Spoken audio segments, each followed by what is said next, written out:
Mais ne mentez pas, au fond nous sommes tous des mythos. Tenez, je vais vous le prouver en une seule phrase. J'ai lu et accepte les politiques de confidentialité. Haha, je vous ai bien vu. Non mais sérieusement, qui l'a déjà lu, on descend tout et ensuite on coche la case. Enfin la personne qui l'a déjà lu est encore le coup. Mais bon, après vous faites ce que vous voulez. Après pour reconnaître les mythos, c'est très simple. Ils essayent toujours de se justifier.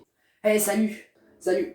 Et tu sais qu'hier j'ai fait du saut en parachute? Ah oui, parce que je rêve depuis que je suis tout petit, et bah tu vois, en gros j'y suis allé, tout ça. Donc, c'est pas crédible. À chaque fois, tout le monde essaie de se justifier et moi je comprends pas pourquoi, sérieusement. Et le pire, c'est que le mytho il assume jamais qu'il a menti. Mais sinon, il y a un seul type de mytho que j'adore. C'est quand tu arrives en retard en cours.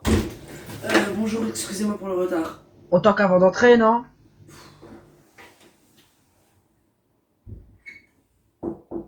Entrez! Oui, bonjour, excusez-moi pour le retard. Bon, quelle est votre excuse? Non, mais en fait, c'était les trains, vous voyez, c'était bouché sur la ligne A, tout ça, voilà quoi. Mais vous habitez pas juste devant le collège?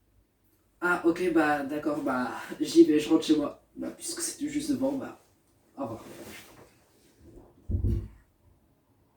Et c'est souvent à ce moment-là que ça fait marrer toute la classe et ça fait une petite ambiance pendant à peu près 20 secondes, mais c'est déjà ça. Et il y a aussi le mytho général, c'est-à-dire quand tu essaies de lui dire une chose, et bah lui il va vouloir faire plus que toi, comme si c'était une compétition. Salut mec, je voulais te dire, j'ai une maladie au cœur. Je vais mourir dans un mois. Je voulais te dire au revoir. Ah ouais, bah moi, je vais mourir dans un jour. Et en plus, j'ai pas de maladie au cœur, mais j'ai mal au petit doigt de pied. Ok, bah, en fait, je crois que je vais mourir maintenant. Et si vous voulez apprendre à vraiment reconnaître un mytho, c'est quoi? Pour savoir quand on vous ment ou non, souvent il va se sentir gêné quand il va commencer à parler, quand il va commencer à dire des choses alors que ce n'est pas vrai. Et il va commencer à improviser petit à petit ce qu'il va dire parce qu'il avait déjà un truc de base, mais il n'avait pas réfléchi à ce qu'il allait dire. Et je vous conseille vraiment de ne pas être un mytho, parce qu'au bout d'un moment on va commencer à ne plus vous croire et ça va devenir énervant pour vous et pour les autres. Si vous avez un problème, personne ne pourra vous aider parce qu'ils vont tous croire que vous mentez. Bon, allez, maintenant une petite histoire sur le sujet. En gros, c'est un petit enfant qui monte en haut du village et à chaque fois il crie au loup, du coup tous les paysans sortent. Et sauf qu'il remarque qu'il n'y a rien, malheureusement.